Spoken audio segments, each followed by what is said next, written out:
Merci beaucoup. Donc, je vais vous parler, moi, de considérations économiques et stratégie vaccinale pour essayer de vous expliquer comment l'évaluation économique ou les considérations économiques sont ou ne sont pas prises en compte dans l'établissement des stratégies vaccinales. Donc, j'étais présidente de la commission économique d'évaluation et de santé publique, et qui a un rôle dans l'évaluation des vaccins, produits de santé. Et j'étais membre aussi de la commission de la CTV pendant mon mandat à la HAS. Donc la CTV, comme vous l'a dit Elisabeth, travaille beaucoup sur le bénéfice-risque.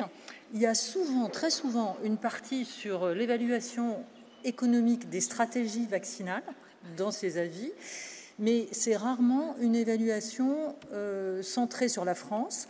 Donc, ça peut être des revues systématiques de littérature sur des évaluations qui ont été conduites ailleurs, évaluations médico-économiques. Et je crois, j'ai vu une seule modélisation maison HAS, c'était pour le méningo-B, aussi d'évaluation médico-économique. En général, la recommandation, on peut dire, est très basée sur le bénéfice-risque et se préoccupe très peu de l'économie.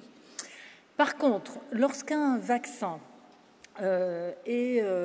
lorsqu'un industriel arrive avec un nouveau vaccin, qu'il revendique une ASMR, une amélioration du service médical rendu 1, 2, 3, c'est-à-dire assez innovant, et qu'on peut en attendre un impact significatif sur les dépenses d'assurance maladie, parce que la population cible est importante, alors ce vaccin l'industriel doit soumettre une évaluation médico-économique à la HAS, à la commission, à la CESP, une évaluation de l'efficience, et si le chiffre attendu en deuxième année est supérieur à 50 millions d'euros, il doit aussi fournir une évaluation de l'impact budgétaire de l'introduction de ce vaccin. C'est l'industriel qui soumet la modélisation, l'évaluation, et la commission est chargée de la valider ou de l'invalider si elle n'est pas d'accord avec les hypothèses proposées et les résultats. Donc, l'évaluation de l'efficience, je sais pas trop quel degré de familiarité vous avez avec tout ça, je vais faire très très vite. On se place sur un horizon temporel et puis on évalue les coûts du vaccin. Bon, en général, ceux-là, ils sont immédiats, hein, c'est cette année. Les coûts futurs potentiellement engendrés par des effets indésirables de ce vaccin et leur prise en charge médicale.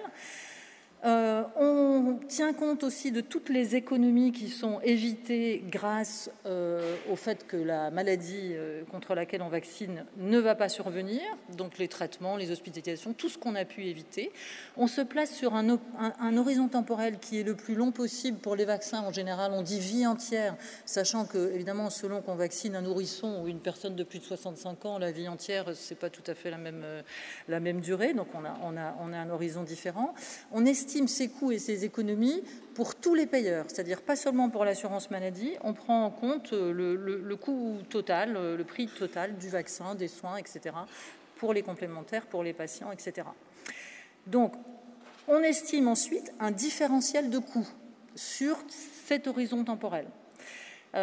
Qui en général est positif, puisque ça va coûter plus cher que la stratégie sans vaccination, qui est en général la stratégie comparative, mais pas tout le temps. Donc si on vaccine, ça va coûter plus cher. On estime aussi tous les bénéfices attendus en termes de santé, les années de vie gagnées, et puis aussi la qualité des années de vie gagnées. Donc l'unité de mesure qu'on utilise pour ça, c'est ce qu'on appelle le QALY, de l'anglais Quality Adjusted Life Years, qui veut dire les années de vie ajustées par la qualité. Et le résultat, on l'exprime en termes de différentiel de coûts résultats, RDCR, donc c'est bien la variation des coûts nets sur la variation des résultats en santé. Je vais vous donner un exemple précis après. Ensuite, l'impact budgétaire. Donc, on évalue seulement si le chiffre d'affaires à 2 ans est supérieur à 50 millions d'euros. On l'évalue sur un horizon temporel de 3 à 5 ans et on n'évalue que pour les dépenses d'assurance maladie. Parce que là, on est sur des questions budgétaires. À quoi servent ces évaluations qu'on effectue aussi sur tous les médicaments qui répondent aux mêmes critères de sélection, innovants, impact significatif sur les dépenses, etc. Tout ça, on le fait pour les médicaments, c'est-à-dire en gros 22, 25 produits par an. Ça dépend à la commission d'évaluation médico-économique. Ces évaluations sont censées éclairer le comité économique des produits de santé, qui est l'instance qui négocie les prix de tous les médicaments en France. Donc, pour les négociations à propos de ces médicaments, elle va bénéficier de toutes les données soumises par l'industriel, validées par la CESP, qui sont censés lui fournir des éléments dans la vie, mais qui sont totalement à la discrétion, enfin l'utilisation de ces éléments est totalement à la discrétion du comité. Il n'y a pas de règles définies, contrairement à des pays qui, eux, définissent des règles en termes de seuil de coût-efficacité, par exemple, comme l'Angleterre, j'y reviendrai tout à l'heure pour les vaccins, qui décide qu'au-delà de 20 000 livres par quali, on considère que le produit n'est pas coût efficace et qu'on ne le remboursera pas au prix proposé. Donc il n'y a pas de telles règles en France. Tout est à la discrétion du comité. Le comité qui va négocier aujourd'hui, c'est de plus en plus le cas dans le cadre des accords cadres, et comme on le fait dans énormément de pays, va définir un prix facial, un prix de liste qui est celui pour les nouveaux vaccins que vous allez voir partout, qui est écrit sur les boîtes de médicaments et qui potentiellement, et là je vous le dis, je ne sais pas du tout ce qui se passe sur les vaccins parce que c'est totalement confidentiel, mais potentiellement il peut convenir d'un rabais confidentiel qui peut être soit un rabais prix-volume, au-delà d'un certain volume, on baisse le prix, soit juste un rabais, une remise à la première boîte, on les appelle, dont l'unique objectif est de cacher le prix réel aux pays étrangers. C'est le sport maintenant dans l'industrie pharmaceutique, c'est la règle générale pour tous les nouveaux médicaments. Donc si on prend l'exemple de Shingrix, je vais dire vaccin contre le zona, dont je ne sais pas grand-chose, je vous le dis très humblement. Je suis allée chercher les éléments que je cherchais pour illustrer cette présentation. Donc dans l'avis du collège, ce qu'on trouve à propos de ce vaccin, l'avis du collège préparé par la CTV, bien sûr, de février 2024, on nous dit qu'il y a des études, il y a une revue systématique, je dis on nous dit, c'est très sérieux, c'est une revue systématique avec des critères de sélection, c'est vraiment extrêmement sérieux, mais donc tout ce qui existe, ce sont des études à l'étranger, parfois avec une perspective sociétale qui a des avantages et des inconvénients, mais je pense que j'ai pas le temps tout de suite de rentrer dans ces détails, on en reparlera si vous le voulez, et qui disent qu'il faudrait, c'est une étude sur la France pour pouvoir se prononcer vraiment sur le ratio coût-efficacité de cette stratégie.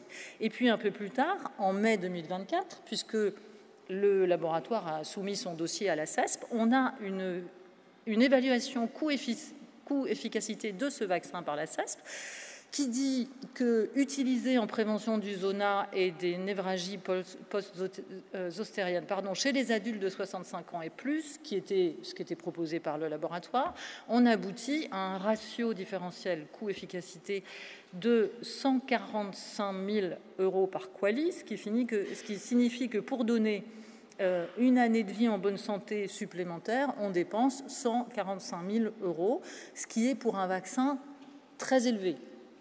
Je ne peux pas vous dire quel est le prix soumis pour l'évaluation parce que ce prix est masqué, comme d'ailleurs une immense partie de tous les chiffres qui sont donnés dans ces évaluations. Les avis publics contiennent extrêmement beaucoup de données qui sont masquées. Évidemment, ces données sont transmises au comité économique des produits de santé, son premier destinataire. Mais voilà, je vous ai mis juste en bas, par exemple, un tout petit extrait en bas à droite de l'impact budgétaire qui est masqué. Je n'ai aucune idée de l'impact budgétaire de Shingrix en essayant de savoir ce que ça va coûter à l'assurance maladie. L'une des raisons de tous ces masquages, mais à mon avis c'est extrêmement, c'est un gros problème, c'est que l'industriel veut pas tellement qu'on sache quel prix il a soumis et puis à quel prix finalement il va négocier son produit. Pour vous sensibiliser peut-être un peu à l'intérêt de l'évaluation médico-économique, parce que peut-être vous n'êtes pas complètement convaincu, et puis en plus je vous dis, on ne sait pas trop à quoi ça sert finalement, donc j'imagine que ça peut vous laisser un peu perplexe. Mais quand même, le genre d'informations qu'on peut retrouver dans des évaluations, et là j'ai mis des extraits d'une évaluation allemande de 2019, donc je pense que ça portait que sur une vaccination selon l'âge. C'est toujours sur ce vaccin contre le zona. Et là, il présente des coûts par quali pour différents prix du médicament et différentes tranches d'âge pour commencer la vaccination. Par exemple, tout à gauche, le premier trait que vous voyez, c'est si le vaccin coûte 100 € et que je commence la vaccination à 50 ans, alors mon coût par quali, il est à 15 000 €. Par contre, si je commence la vaccination, si le prix est à 282 €, là, le ratio, le coût par quali est bien plus élevé. Mais vous remarquerez qu'il est quand même, là, il est plutôt à 60 000 € par quali. Il reste inférieur à celui que l'évaluation que l'industriel a soumis chez nous. Et pour Shingrix, je voulais juste dire que j'ai appris à l'occasion qu'il était remboursé à 100% à l'hôpital, parce que je ne sais pas très bien comment on peut se le procurer, mais voilà, il a bénéficié de ce qu'on appelle un accès direct, c'est-à-dire que le prix est proposé par le laboratoire, il n'est pas encore publiquement affiché, mais donc il y a un prix maximum, affiché par le laboratoire, fixé par le laboratoire. L'hôpital peut éventuellement négocier un prix en dessous si il peut, mais en même temps c'est un monopole, donc je ne sais pas trop ce qu'il peut faire. Et par ailleurs, il y a des remises, comme pour tous les accès précoces. Je ne sais pas si vous êtes très familier avec tous ces systèmes d'accès précoces, mais des remises qui commencent dès 1 million € de chiffre d'affaires et qui sont assez élevées, qui sont prévues par la loi et qui atteignent 81% du chiffre d'affaires. Ça marche comme les impôts, c'est progressif, mais quand on est au-delà d'un certain chiffre d'affaires, il y a des remises. Donc le prix affiché, c'est pas forcément le prix qu'on paye. Je pense que j'ai pas trop le temps de commenter cette diapo.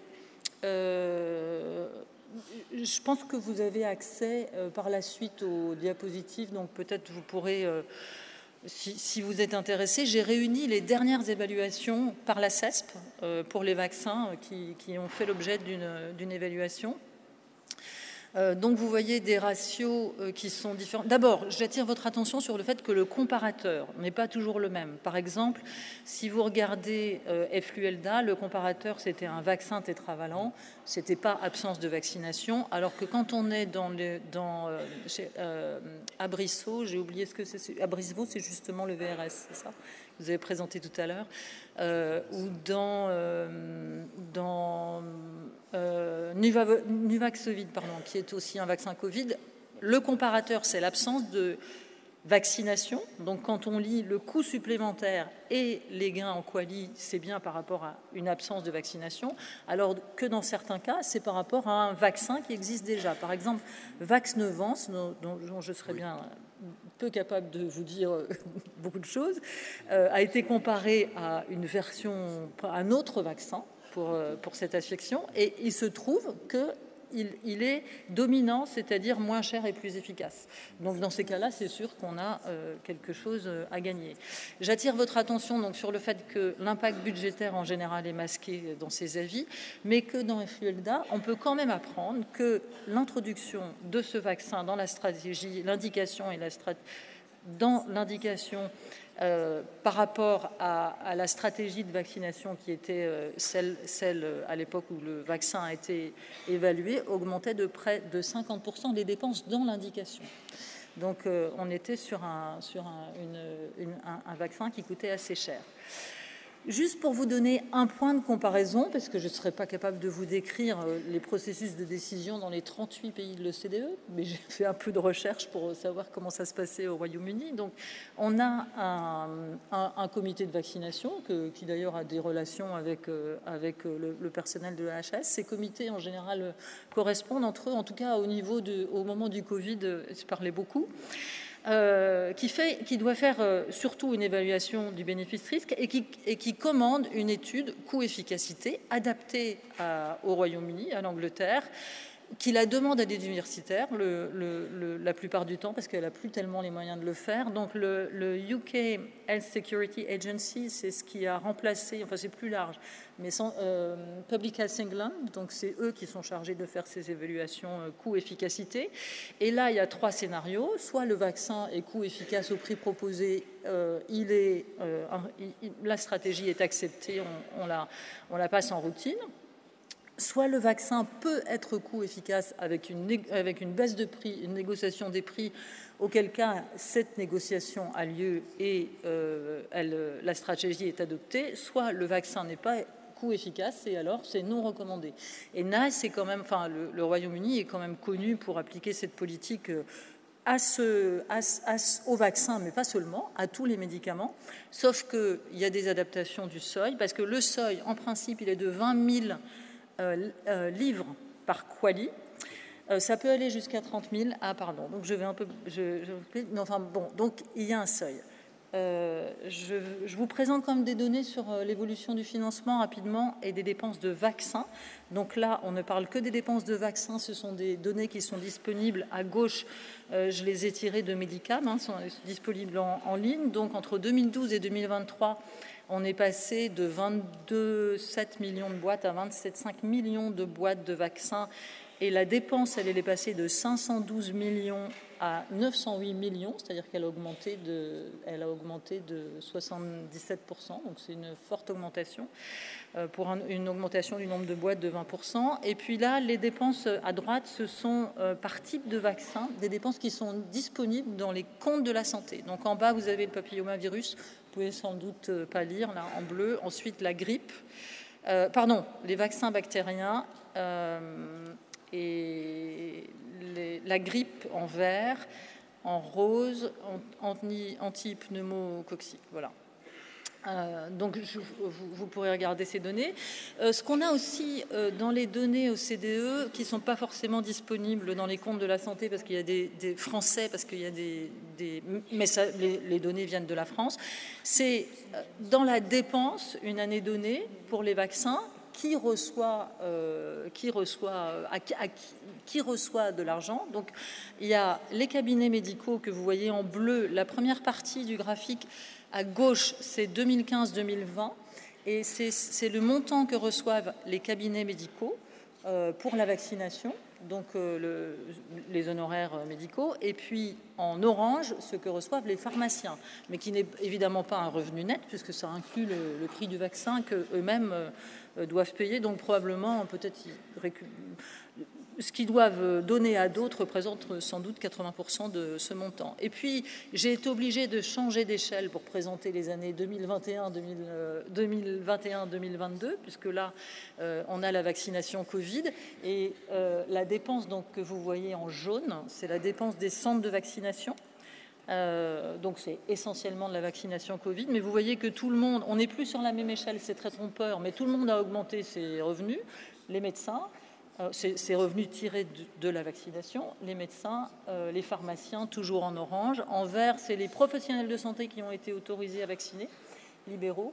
Et donc, voilà le panorama qu'on avait pour un montant total de 5 milliards. Et là, une comparaison des dépenses d'immunisation par habitant en 2022 dans les pays de l'OCDE. Donc, immunisation, c'est ce que je viens de montrer, c'est-à-dire le vaccin plus les coûts d'administration. Il n'est pas complètement impossible qu'il y ait des variations dues à la qualité du reporting, parce que je crois, si la Pologne ne dépense que 1 euro par habitant, peut-être qu'il y a un petit problème de comptabilité, ou je ne sais pas. En tout cas, la France dépense 32 euros en dépenses d'immunisation par habitant en 2022. Le Royaume-Uni est à 53 et l'Allemagne, j'ai passé quelques minutes à essayer de comprendre ce qui se passait en Allemagne, mais manifestement ce sont les cabinets médicaux qui achètent les médecins, qui achètent les vaccins, pardon, qui achètent les vaccins et qui les transmettent.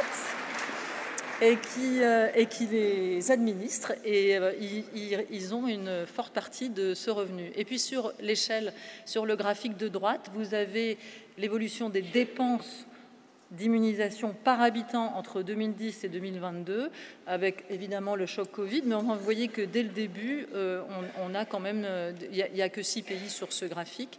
La France est plutôt en bas en coût d'immunisation par habitant. Et je m'arrête là. Merci beaucoup.